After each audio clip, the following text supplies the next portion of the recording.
All right. Good morning, everybody. It is 10 a.m. right on the money.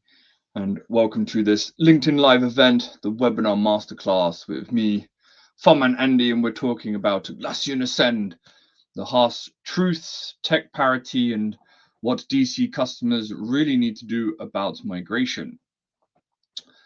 Let us dive into this. All right, let's start with something really fun and very simple. Andy's golden rule. You are not running an Atlassian implementation, you are performing an organizational transformation. This comes from Work Wranglers Inc., one of our very kind sponsors today for the webinar. It's something Fun Inc. is very proud of because Work Wranglers is a customer, and we helped Heather with this statement as part of her rebranding. So we've helped generate this one, but it's very much true. If you think, oh, we've got Jira, now we've got to move it to the cloud, or, oh, we've got 200 marketplace apps and we've got a range of the Atlassian platform from Jira through to JSM, through to Bitbuckets and everything. And you think to yourself, yeah, we just got to move it to the cloud, right? No, you have literally, sorry to say, have got to change how you are actually working as an organization. This is huge. We are talking not just the products, but we're talking the processes and the people behind all of those products and everything that it is connecting. So keep that in mind as we get through to this. By the end of this session today, I am going to give you some very, very good advice on how to approach your cloud migration and what you need to do to be successful. Let's start with something that's very interesting and probably just repeating a lot of the sentiments and not really anything new for you or insightful, because everyone will just say, yeah, this is what we already know. But let's dive into some of the public friction that's going on with all of the cloud migrations. So top 3 public complaints: the rug pull. This is all about the spending lots of money on server just to find out that you've now got to go and spend moving away from server, to find out that you're going to have to move to cloud anyway. If you were a customer of mine back in the day when server end of life was announced, you would know that I said, do not move to DC, especially if you're 500 users or less or whatever. If you're small, move to cloud straight away and just suffer the pain. And that's already, I was telling people that, what, 6 years ago, 7 years ago. So yeah, definitely the rug pull. Then of course is the app billing trap. So data center is relatively inexpensive still, despite all the current price increases, but it is nothing compared to cloud. It is phenomenally expensive over on the cloud side, and something that you really need to keep in mind if you're considering staying with Atlassian and moving to the cloud. It's not just, let's say you have Jira, JSM, Bitbucket, which will stay on data center, and a whole range of marketplace apps. When you move to cloud, Atlassian is immediately going to try and upsell you two collections: Teamwork Collection and Customer Service Collection. So it's more than just cloud is more expensive per app on Atlassian. They're going to try and upsell us on collections as well. Then we've got the air gap wall. So this is probably something that takes an entire full day, if not 2 days of workshopping to go through. But there is obviously a lot of pushback in terms of what people consider sensitive data and what is not allowed to go into public SaaS cloud. One of the big challenges with that is the interpretations of what exactly is sensitive data and what's going on. How is Atlassian using metadata for their AI intelligence, Teamwork Graph and stuff? How is Atlassian using user app data to feed into the AI, stuff like that? However, it's down to the regulations and what's going on. So one cannot just say, oh, well, we can't go into a public SaaS cloud. No, Atlassian works very, very hard to make sure there's a lot of stones turned, and so that they know what is going on, basically. to combat against, well, this is now a choice. There's no law prohibiting you going into cloud. Some people do have that regulation, and we'll talk about that in a minute. Let's dive into some really cool stuff, which is the fact, fiction, and myths. What is truly behind the decision-making process for moving to cloud or not? Spoiler alert, it's got to be purely data-driven. Now, an aspect that I'm finding very fascinating the last 3 months, I think, is I'm seeing a lot of anti-Atlassian posts in Reddit, and I've seen 3 the last month on LinkedIn, very publicly bashing Atlassian, saying, we've left Atlassian, we used AI to migrate. And they're very short statements, and then they obviously tag the new SaaS vendors that they're working with. And it really does come down to the fantasy versus the reality. And if anyone is posting on Reddit or LinkedIn saying, we used AI to migrate, that's a very short statement. Often they don't exactly say how they used AI or anything like that. They just make it sound like it was really fast and really awesome.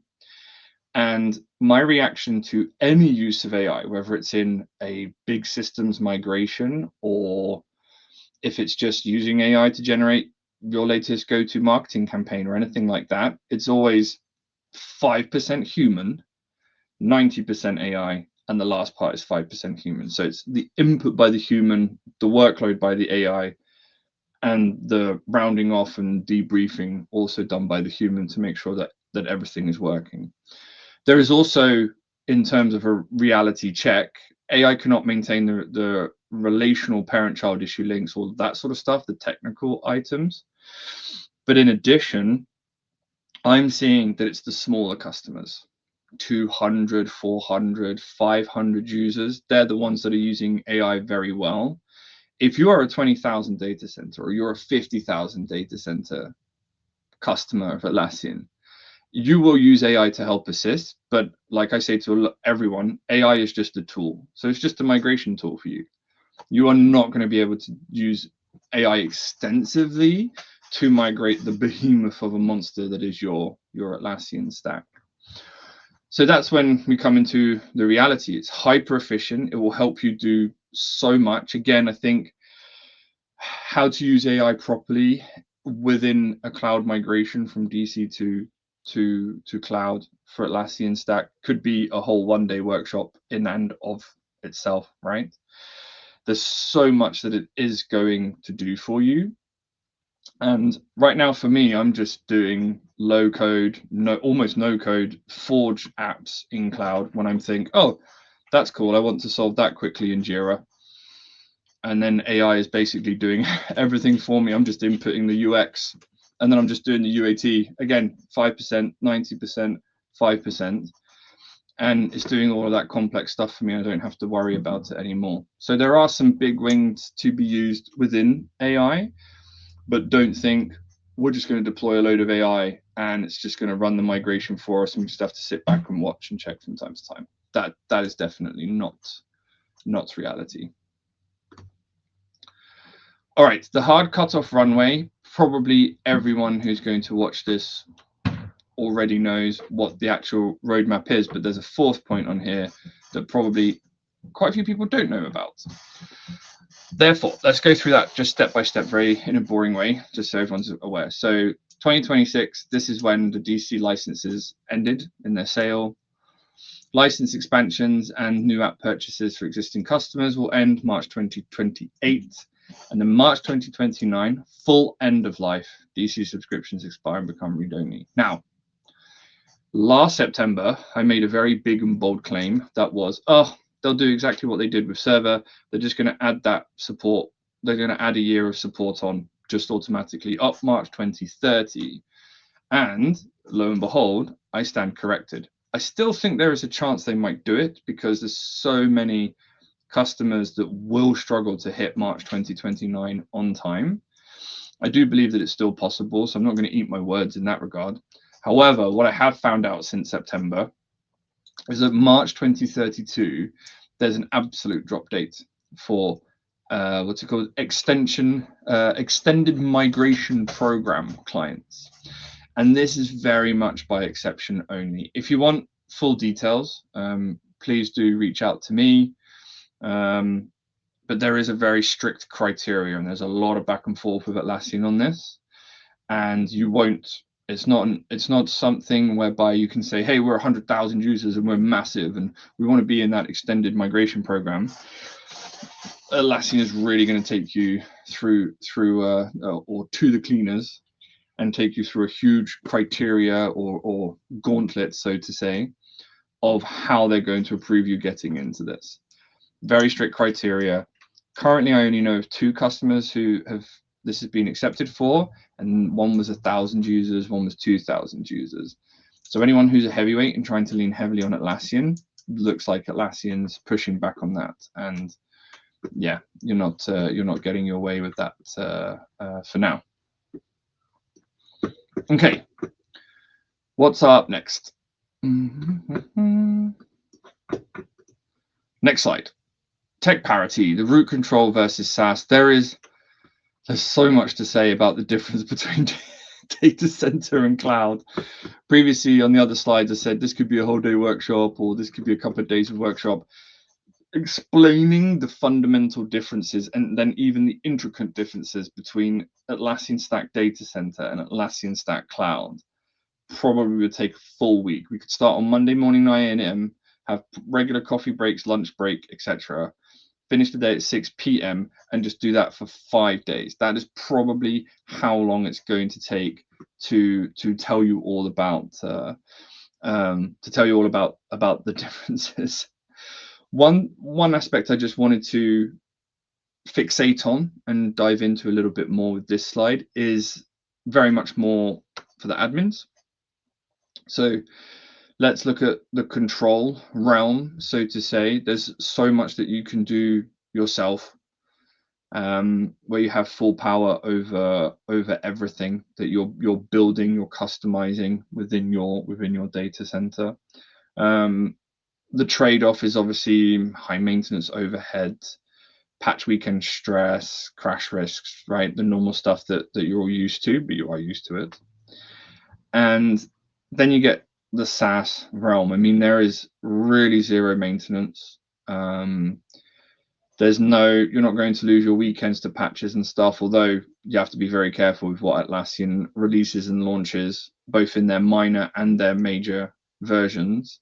I would say the minor releases are the worst as well. Atlassian will tweak something very small. Maybe it's a bit of UI, or maybe it's just something to do with updating and automations, anything to do with schemes or something. They'll do these minor tweaks and you don't know about it. It's not very well written in release notes. But yeah, there are, then you have the full range, obviously, of Atlassian Cloud. So that includes Rovo AI, which is helping a lot of people these days do better. Obviously, Atlassian has cleverly and probably a little bit unfairly locked away all of the good stuff in cloud, right? So as a data center customer, the stuff I do on cloud with Atlassian for customers these days, none of it's possible on data center, none of it. And it just helps drive efficiency and effectiveness and helping organizations achieve high-level C-suite objectives, annual planning, stuff like that. But the important part as well is looking at the Forge capabilities, and that is in itself is a short webinar. What is Forge? How does it work? Just think of it like this in layman's terms. It replaces everything to do with Connect. So the way you go into Connect on Data Center and build customized applications, or you want to do anything customized at all, that Forge is where you will live in the future when you move to cloud. Should you move to cloud? We'll get to that point as well in a minute. There is a trade-off though for admins in this control versus SaaS realm discussion. To do deep troubleshooting and stuff and that's kind of work, you really have to submit tickets to Atlassian, which can be such a pain. And then there's that small sentence, at the mercy of Atlassian. That's a big topic. What does that mean? I mentioned it already with a little bit of how they changed the UI overnight, and you don't really know, and you have to find out later. It's really, now you are definitely going to have to rely on Atlassian a lot. There's a lot of subreddit criticism, very harshly bashing Atlassian for the AI support chat. Ugh. I would say if you're an enterprise customer and you're going to pay for enterprise cloud, absolutely make sure you have the name, the email, and the telephone number of the support engineer who's been assigned to your account and or account manager, or preferably both. So not and or, but just and direct contact with an account manager, because you do not want to get lost going down Atlassian support at the moment. The chat is weak at best. Now, talking of sponsors, I already talked about Work Wranglers. Thank you to them for sponsoring this webinar. But there's another one as well, which is Jaanga Inc. And they have a really awesome app called Group Ambassadors. It's all about group management. And thanks to working with loads of customers who reached out proactively to them during their cloud migration, they discovered through loads of support tickets over the last year and a half that group management is not that great in Guard. So if you're hearing the word Guard for the first time ever, you really need to go off. And if you're a data center customer and you're hearing the word Guard for the first time ever and you think, what is that? Run off and go and investigate it, because that's a big one if you're enterprise, if you're over the 5,000 users, or well, anywhere over 1,000 really, but definitely if you're in the 20s, the 70s, the 200,000 user range, you need to go and investigate Guard. Basically, at the end of the day, most of you who are interested in anything to do with group management is currently using Crowd, most likely on Data Center, and on Cloud, as Jaanga says, there's no Crowd in Cloud. So there is fundamental technical gaps for Guard that just doesn't answer what Crowd is currently doing. And then there's a deeper technical conversation about the integrations between Active Directory, AD, and the Atlassian stack as well. That's not in this blog that I'm going to share now in the comments, but there's the blog for you. And yes, I mean the whole tech parity, so many gaps. We could talk for days about that, but we won't. We'll just focus on these for now, and cross our hearts, hope to die, move on. Let's talk about that extension as well that I mentioned on the roadmap earlier. So yes, there is an extension. Now this is, let's be honest, it's 3 years, so it sounds great, but it is not. It is a bridge. Sorry, it's not a rest stop. It is a bridge. So you can go to Atlassian and say, hey, yo, we are not ready to move to cloud. It's going to take us years. Could be for any sort of reasons. The system's just too big, 100K, FedRAMP, all that sort of stuff. There could be some strict policies around compliance and everything like that you need, that can take literally a year or two to resolve, just by having, I don't know, maybe you've got your SOC 2 compliance or your ISO auditing or something around that area. Just takes time to organize. This is very much by exception only. Like I said earlier, I know only two customers personally that have had this approved. It was for very strict compliance reasons. It was to do with stuff that they are it's not even policies, it's just compliance, where they have to submit audits to their local government.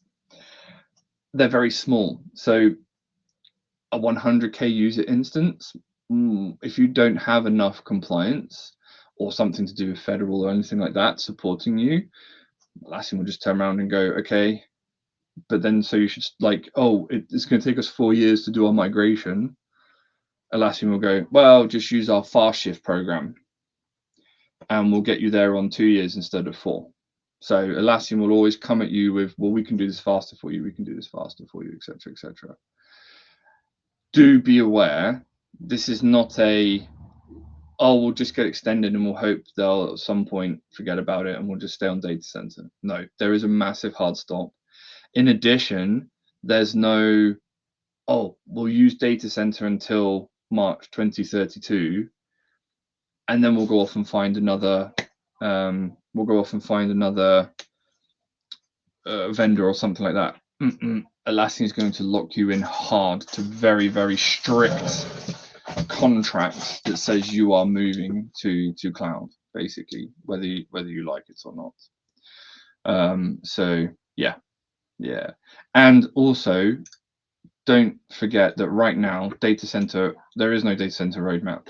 It's just maintenance and maintaining a little bit of scalability. But by the time you finally move to cloud in 2032, again, go back to what I said about the tech parity. It's enormous. The difference, cloud is moving at such a fast rate as to what's being released. By the time you get to cloud in 2032, you would have exited a system that's probably about 10 years behind the curve. And you're going to have to do a heavy amount of training and app adoption, and your whole world will be turned upside down. If you have very specific governmental reasons, compliance reasons to go through this, sure, do it. But rip the band-aid off and just if you're going to stay with Atlassian, do it now. Don't delay. Start really pushing hard ASAP. I don't have the full criteria, just to say on this one before I move on, I don't have the full criteria. I don't know how Atlassian are making those decisions. I am not a DC customer that's applying for this, and Atlassian will only speak to the data center customers directly about this. Some solution partners are involved, but it's very much between the customer and Atlassian in that regard. So if you want to know the criteria, you're gonna have to reach out to Atlassian, have a chat with them, and talk about this extension. Is this the last one in this section? Yes. Let's talk about honesty is the best policy. When you talk about, I want to end on data-driven decision making when it comes to whether or not you stay with Atlassian. If you stay, how fast are you going to move to the cloud? That sort of stuff. It should be very much data-driven in your decision making. But let's be honest. If you have no idea what this is, you need to pay a lot more attention to the team keynotes every time Atlassian does a big presentation at one of their expos. This is the current state of cloud. The Atlassian Cloud Platform, there's more to it. So there's the teamwork graph, there's Studio, stuff like that as well, within that big block of Atlassian Cloud Platform. But this is the current state of Atlassian Cloud, and it's only going to get bigger and more intense and more expensive. But let's be honest, if this doesn't appeal to you, if you don't need hardly any of this, you are not Atlassian's ideal customer. Shareholders want maximum value out of what people are paying into. So Teamwork Collection, the one at the top that includes Loom and Guard, Jira and Confluence. If you have Jira now and you move to cloud in the next year or two, in the first week, I guarantee you an enterprise advocate for Teamwork Collection is going to be in your inbox constantly talking about upselling you to Teamwork Collection. More money, right? If you have JSM, same on the Service Collection side. You move your just JSM, you move only JSM, and suddenly there's a whole upsell discussion constantly about the Services Collection. So it's difficult. Atlassian is like, we must move you all to these collections. That's our big target. That's our strategic goal. And customers are going, well, I have JPD. I want JPD. I have Jira. I have Confluence. I have Bitbucket. I don't really need the other stuff. So you're going to have very good either procurement managers or very strong technical program managers on the administration side that can handle these long-winded conversations with Atlassian when it comes to upselling and stuff like that. So that's just reality. If you say, well, I want to stay on data center and I don't care about cloud, shareholders go, well, only one of you moving over out of every 10 is worth more to us than, say, us trying to make something work and meet you in the middle. So they'd rather I can guarantee you, shareholders would rather lose 9 DC customers of any size and keep one really good cloud customer and improve profitability, improve their positioning in the market as a leading AI-driven teamwork for all platform, than try and make this whole, can we keep our DC customers? Yes, no. So if you don't like that, definitely now is the time to start looking at the alternatives. Just to have a complete curveball and a little bit of a break from all of the data center to cloud migration discussions, I want to thank our sponsors. So we have, thanks to Jaanga Inc., who helped make this webinar possible. They have on their marketplace side the ultimate apps for managing admin solutions at scale. They are famous for their flagship app, Group Ambassadors. I just shared that really cool blog. There's no crowd in cloud with you. So for those of you who are watching, check out Jaanga's link here. I put that in the comments for you. And then Work Wranglers as well. They're a boutique Atlassian admin solutions and configuration firm on the Atlassian side. They are overall a really awesome, powerful PMO lifecycle solutions company, really helping with the projects and the program management stuff. Very handy for cloud migrations, right? And then getting even more detailed about the Atlassian ecosystem. They are really famous as only one of 11 and the only Canadian official global authorized training partners.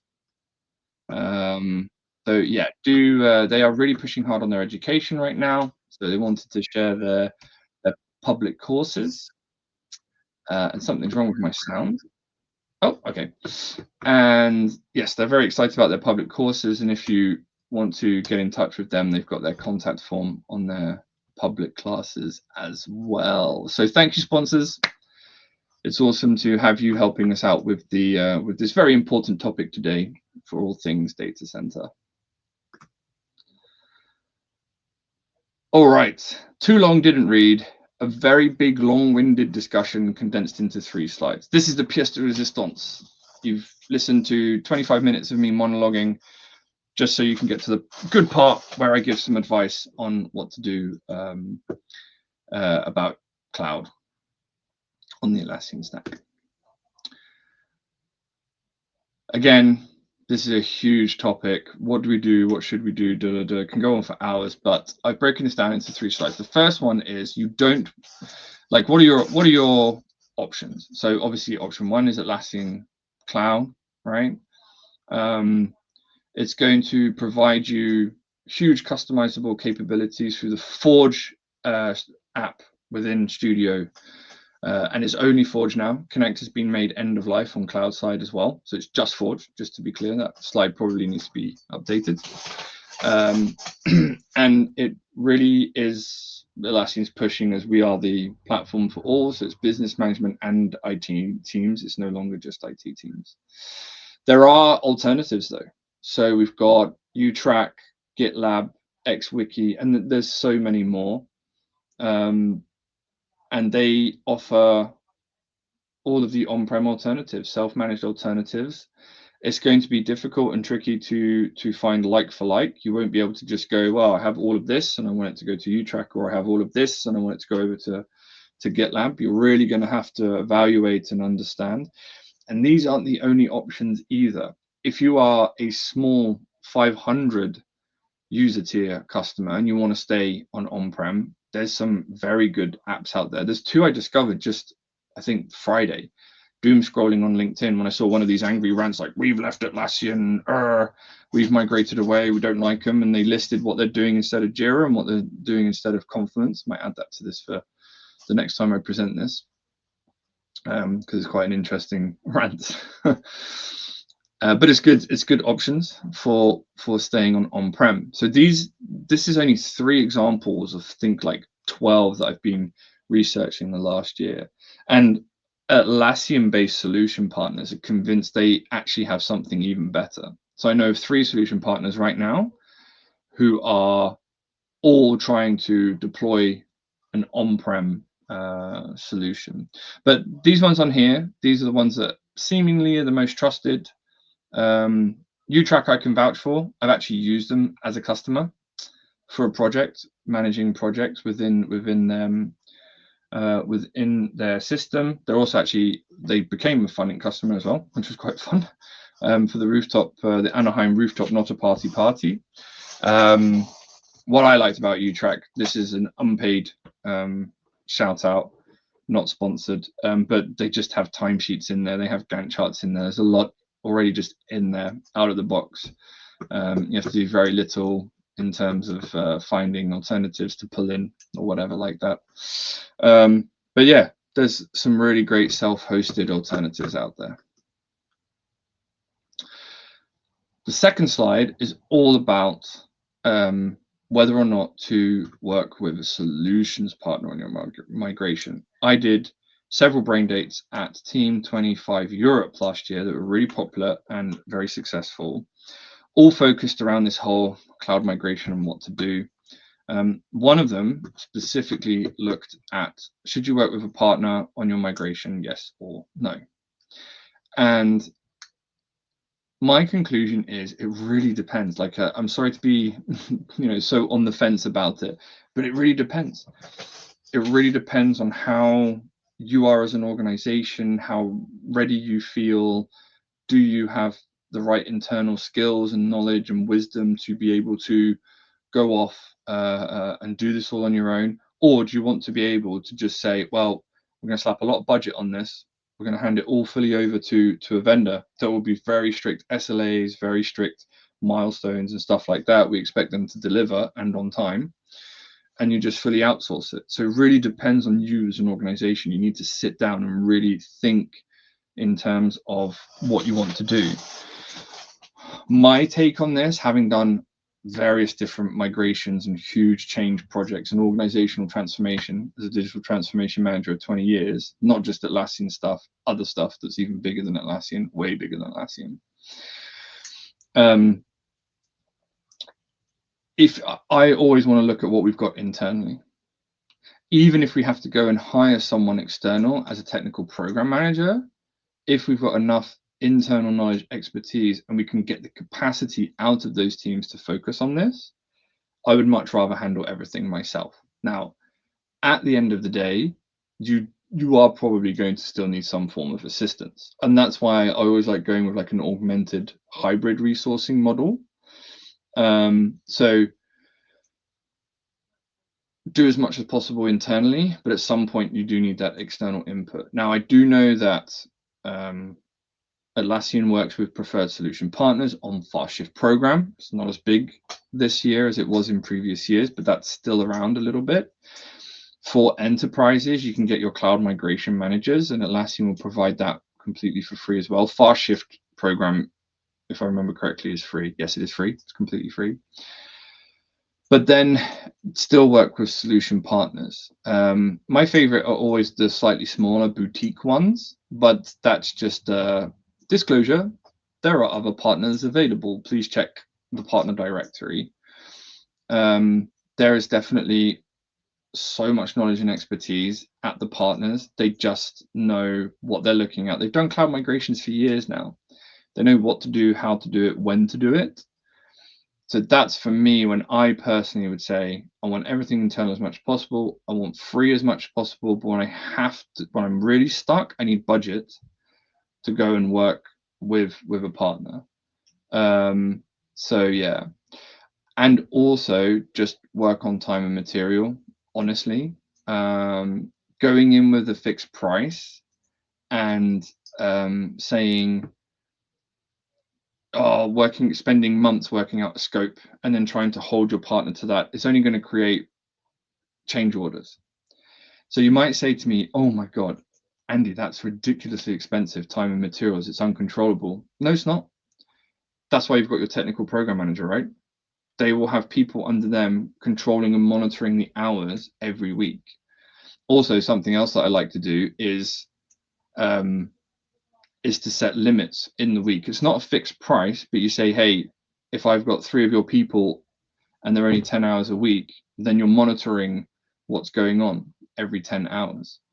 Also, in the age of AI, I mean, if someone is spending 60 hours when they should only be spending 10 on a task, you can definitely call them out on that. That's where Claude Enterprise AI is really powerful for at the moment.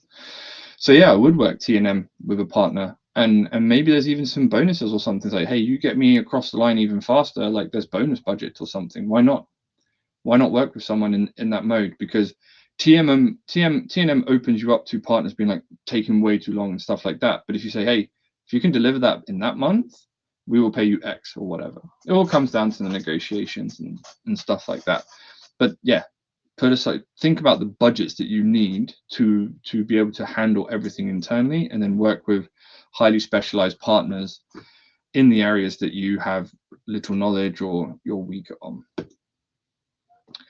And then the ultimate advice, 5 things to do this month.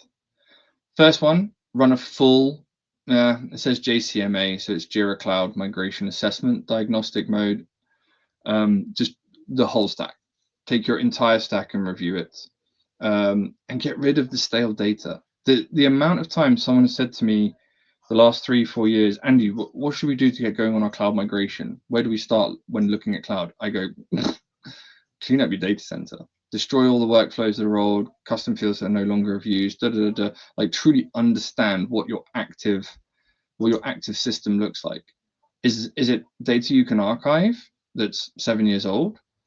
What actually happened in the last 3 months? Maybe even like last month. Look at what's truly active and get rid of everything else and focus on only the really active stuff. And then that applies, of course, to the entire Atlassian stack, so not just a Jira cloud migration assessment. Then model a realistic 3-year total cost of ownership. It's one of my favorite terms ever. The very first digital transformation project I ever managed 21 years ago, had total cost of ownership in it. It was phenomenal. Really understand what your expenditure is for a 3-year migration, and then even go beyond that as well. If we start migration assessment this year and we really keep tight to that March 2029 deadline, okay, cool, so that's 2.5 years, right? Plus minus. So what's your 3-year migration cycle looking like? Then add in, well, what's our multi-year licensing with Atlassian looking like? 3 to 5 years. Atlassian will negotiate on multi-year contracts. You can lock them in. They'll want something in return, like customer references or something like that, or having you be in like a keynote or similar on stage at team, right? But you can lock them into multi-year deals where the pricing increases, which happen every year without fail. Believe me, you know it already as a customer. They can lock you in for 2 year, 4 year, 5 years. You can just negotiate on that. So you can build this month, you can build a very realistic budget for the entire migration for 3 years, up to 5 years of all of the different licensing. Consider whether or not you want the collections and think about whether you're going to say yes to them or no to them. If you say yes, what does it cost, etc., etc. Rovo and all the tokens and credits and how much that's costing you, etc., etc., etc. That literally, if you sat with Gemini in flash mode, which is the most simplest mode, you could literally just sit with Gemini today and just go, hi Gem, my Atlassian stack is this big. This is how many marketplace apps we have. Can you please run a diagnostic for me of starting September 2026, launching March 2029, what roughly that is going to cost me? So I have a piss in the wind budget estimate. Then you can also go and say, hi Gem, from March 29 onwards for 5 years, including my co-terming or whatever, and all of these different apps, what is the expected budget on a 5-year lock-in? Then you have 2 budgets. That's data. That's data that today you can simply just bust out on your phone with Gemini or Copilot or Claude, whichever one you want to use. So that next week, when you go into a big IT call about, oh, shouldn't we go to migration? You can go, here's the hard numbers without any discounts, without talking to Atlassian or marketplace vendors. This is the absolute maximum budget we're going to need in millions. Now, everyone's going to get shocked, but at least you've got the maximum amount. Yeah, it's got to be. It's always going to be less than your maximum piss in the wind, right? But at least you have a starting point. You have data that you can work with. Another aspect of the data, and you really have to push them hard to make sure they're telling you the truth, is talking to your Atlassian account executive or enterprise advocate, whichever one you have. Talk to them. It's amazing when I get onto a call and I'm mediating between Atlassian and a customer that I discover that it's mainly Atlassian just bombarding them with emails and trying to get them into calls and asking questions, not really listening. Like, they're talking, but they're not understanding, if you understand me, on both sides. So talk to your Atlassian rep, talk to them about the migration, talk to them about the options, understand, get data, get information from them, etc., etc. And something that I have had the privilege of with Atlassian as a customer with coaching workshops is working with the data center product managers. And I know they want to speak way more with customers who are going to be on data center till the bitter end. They want to understand how to support. They want to understand what kind of maintenance upgrades are necessary, how to make this more scalable for you. So if you are not connected with a data center product manager and you don't know how to reach out to them, I have all their emails all the way up to the bosses. So if you don't speak to a data center product manager now, let me know and we can make something really cool happen. So number 4, learn about Atlassian Cloud, the good, the bad, and the fugly.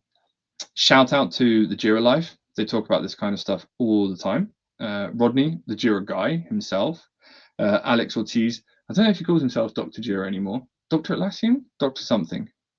But yeah, the Jira Life team, all of them, they have their special guests coming on as well. Not just Rodney and Alex talking nonsense all the time.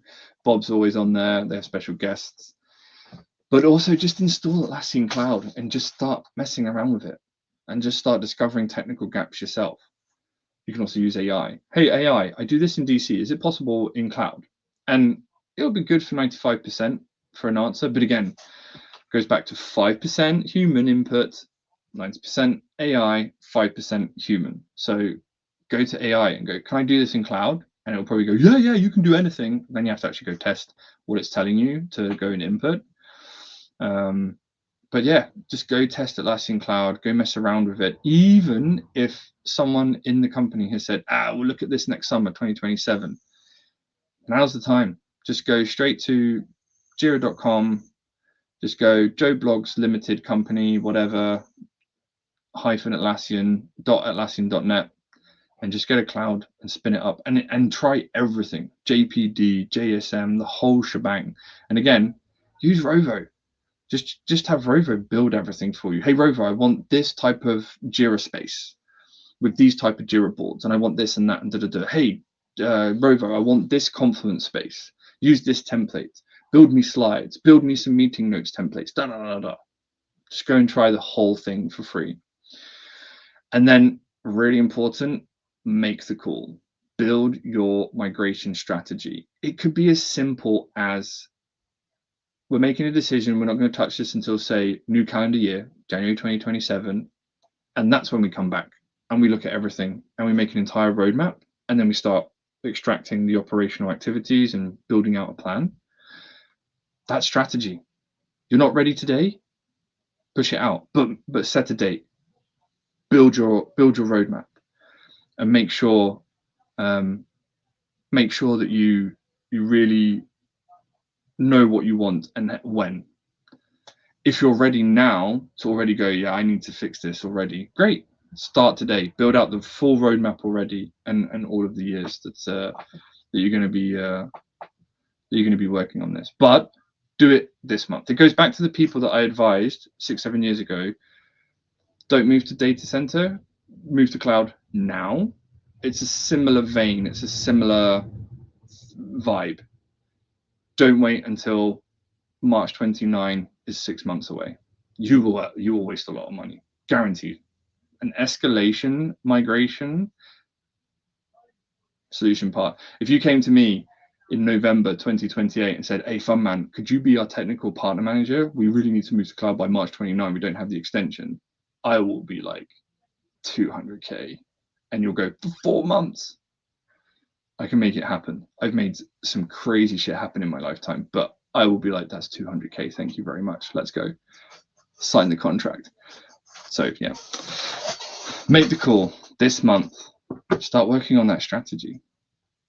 We've got the one and only Dave Liao calling in from Taipei. Good morning. I hope your coffee sessions have been going well. I've been enjoying your updates online, my friend. And Dave has said, the Jira Life is a good YouTube channel. Damn straight. He would also recommend the Jira Guy blog. Yes. For those who prefer the reading, I've appeared in both blogs and the YouTube channel podcast. Oh. And I love both. I haven't been on the Jira Life in a while. It's 11 p.m. on a Thursday, my time. Oh, can't convince them to come in earlier because they have their scheduled slot. But maybe one time I'm like more west or in the US and I can join them on when it's not in the middle of my beauty sleep. Fun man likes to get his beauty sleep. So thanks, Dave. Good shout out for the Jira Guy. And actually, we should probably put the YouTube, the Jira Life. We didn't choose the Jira Life. The Jira Life chose us. That's so true for so many admins. Who's in the team these days? Oh my God, there's 5 of them. That is so cool. Who have we got there? We've got Dina, right? Bernardina. Is that Sarah? Yeah, I think that's Sarah. Okay, I've lost my event page now. Okay, boom, hop, chop, boom. There we go. Post that in there as well. Awesome. So the Jira Life. Yes, very cool. So yeah, 5 things to do this month. Make sure you get on the case with it. So that brings us to full conclusion just for this round. There's going to be way more. People are surprised the last few months or since September. They're like, I thought you were anti-data center. And I always have to go, no, I'm not anti-data center. I'm anti-Atlassian not admitting they were going to kill data center for the last 6 years. And people go, oh, that's what the memes are about. It's like, yeah, that's what the memes are about. But if you want to talk more, if you've got questions, there's some hard truths, friendly debate. If you think I'm completely wrong on stuff, I always accept that feedback. I love to hear about that and learn more. So yeah, reach out to me. You can always LinkedIn DM me or find me on various. I'm in almost every Slack workspace possible within the Atlassian ecosystem, apart from Atlassian community. Not in that one anymore. Boo. But yeah, let's talk. Reach out. And if you've got questions, slap them into the comments. If you're watching this at a later date, slap it into the comments still. No problem at all. Yeah. And then we can talk more. I love it. So if you are listening, you've been quiet in the comments. Thank you for joining anyway.